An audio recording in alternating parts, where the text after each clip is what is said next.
Compacteur carton, uniquement carton, tout ce qui est carton plat, carton d'emballage.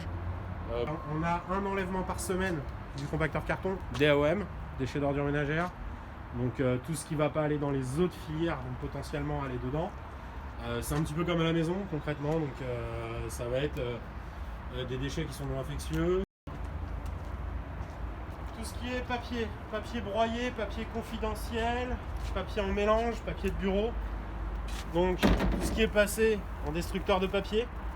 Donc on a à demeure une benne de 15 mètres cubes. On fait une rotation à 2 rotations par mois. Déchets inertes, banals. Là, concrètement, ça va être ici, nous, des déchets de chantier potentiellement. Et tout ce qui va non plus ne pas aller dans les autres filières. Avec la benne bois, donc on a pareil, bois palette, bois et bois de palette. Pour que ça parte aussi en recyclage. Comme le papier, ça va être totalement recyclé.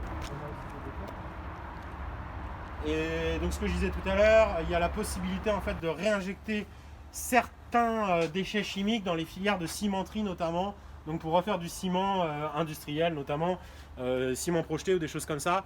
Et donc en fait il y a une partie des produits chimiques qui peuvent être eux réutilisés en tout cas dans la filière BTP on va dire. Voilà.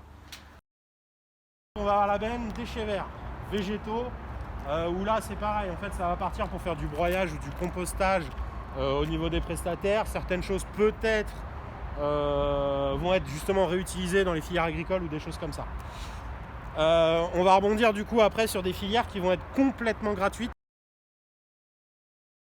Ici on a une benne à demeure pour les mobiliers, donc tout ce qui est anciens meubles, chaises cassées, bureaux, etc.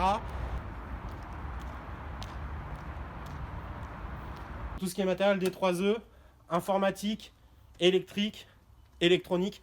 Dès lors en fait où il va y avoir à l'intérieur de l'électronique, enfin ou de l'électrique, une partie électrique, ça peut partir dans cette filière là. Donc c'est pareil, c'est totalement transparent pour l'établissement, ça coûte 0 € à l'établissement en termes de retraitement. Le but étant de profiter entre guillemets de l'écotaxe qui est prise quand on achète du matériel, et c'est ça qui subventionne en fait l'organisme qui va le recycler ou en tout cas qui va le réutiliser potentiellement.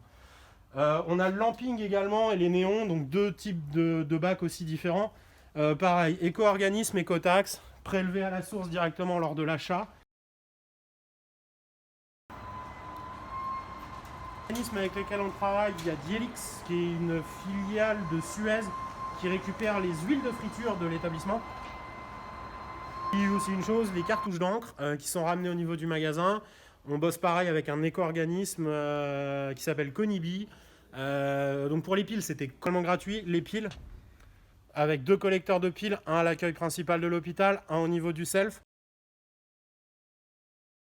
Le développement durable, chacun fait son petit geste pour l'environnement, pour la planète, pour ses enfants, pour l'avenir de notre environnement.